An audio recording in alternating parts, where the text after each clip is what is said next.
A lot of different youth groups to the parties were active in our demonstration to show the support for the file sharing in Sweden. I think we had 4 different parties attending the demonstration, and also 3 of them were speaking on behalf of their party at the demonstration, along with representatives of the Piracy Bureau and the Pirate Bay.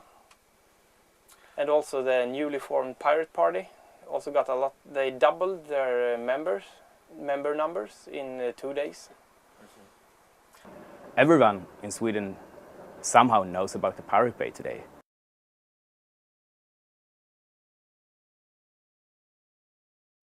Pirate Bay, Bush torrents,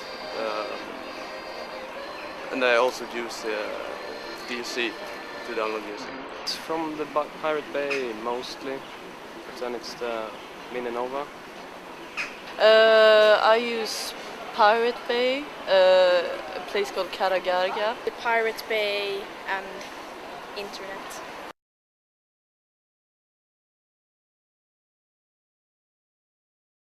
I have gotten a lot of support from the rest of the ISP community, and a lot of new customers calling us up and saying, hey, we heard about the raid, we want to help you, we want to move our co-location to your place. Because they know that we stand for freedom of speech and we would like to defend it. Opinionsundersökningar visar att en majoritet av dem tycker att den här lagen mot fildelning är dum. De betraktar det som en allemansrätt, ungefär som vi äldre ser på lingonplockning och svampplockning på. Every single political party in Sweden suddenly started to have a realistic take on file sharing. Quite suddenly realized that file sharers are also voters. Most parties said things that were actually quite very positive towards file sharing, but at the same time they couldn't say like, okay, we take away the copyright laws. The whole thing is far from ended. It will go on for probably several years in Sweden. Obviously just shot themselves in the foot, because now it will be politically impossible for them to take an action against the Pirate Bay or something similar in Sweden again. It was quite an eye-opener for them that there's such a large base of popular support for file sharing and the general copyright issues. Now the site is virtually impossible to take down because we have implemented the redundancy everywhere. So if something goes down now, like for instance a new raid or something, we're going to be back up in a couple of hours instead of a couple of days. The joke is over, smell the smoke from all around.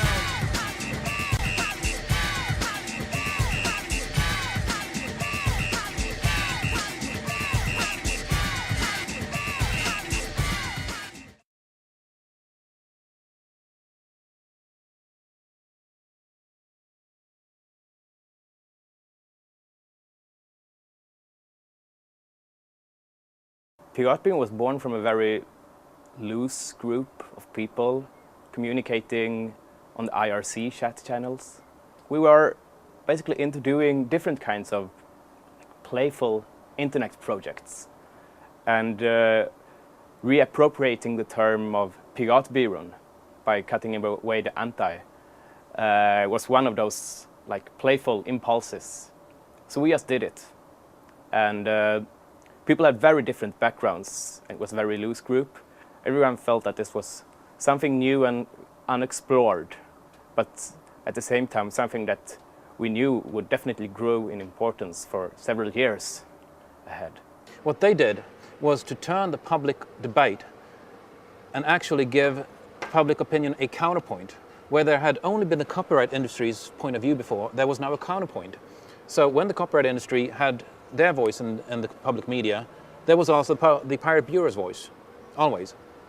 And I mean, that was unthinkable just 5 years ago. As for Piratbyrån, maybe represents some kind of new wave of criticism against copyright law, when like the first wave was more legalistic, more based on American universities, in fact. Many people think we have like an office and staff and such things, but we don't.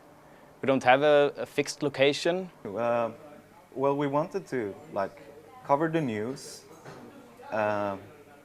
be a practical help for people that didn't know how to do it, because there was no site in Sweden explaining how it's done. It was spread on the street, like from person to person. How do you do this? So I copied a lot of guides from a Swedish biggest internet magazine, like wrote them off. That was the start. The Pirate Bay has never been a core activity of Piratbyrån.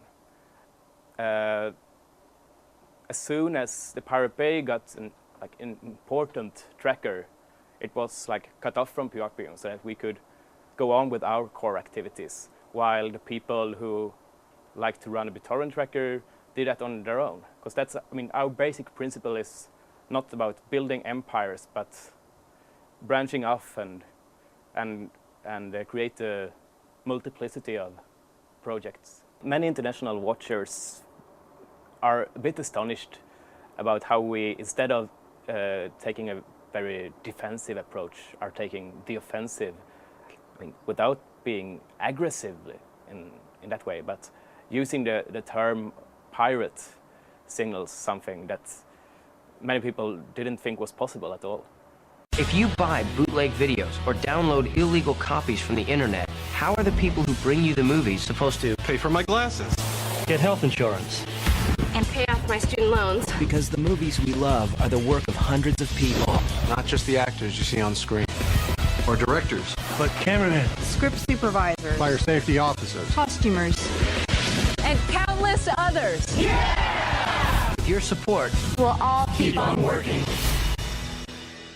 I don't think that's the whole truth, because I don't think they would earn much more money without people downloading. Just trying to keep on making money by selling a small plastic disc with information on them is obviously something that won't last. But they have to find new ways. So there were hundreds of really creative people, and if they think they can find out new ways. It's not my job. It's not going to happen tomorrow, of course. So I really hope that and it will, the society and all the stuff around the music industry and the bands and everything, it will change. So, it will be different, I think. And I don't think there's going to be, producers and PR people, and then the next day it's going to be everybody downloads, no one gets paid, and all the musicians, will die and starve to death and so on.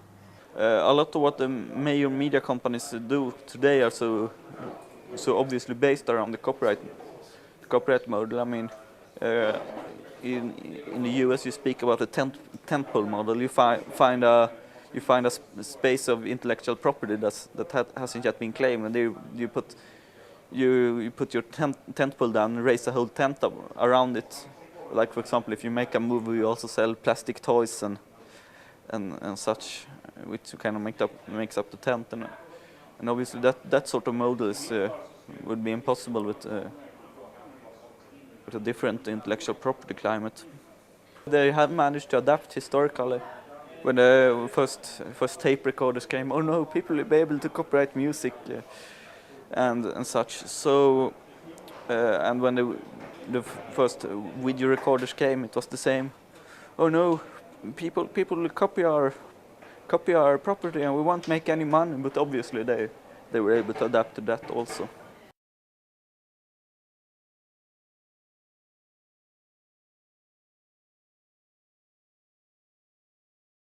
It's analogous to the complaint that was made against the videocassette recorder 20 years ago, 30 years ago, when the industry did exactly the same Crybaby Act and said, people recording films off television is going to put us out of business. Well, it didn't. It actually created another revenue stream, and they were able to sell videocassettes at the same time as people taped off air. And in the end, the studios were proved wrong in the courts, and the courts decided against them. But 30 years ago, the courts were much more pro-consumer. Now they're much more pro-corporate.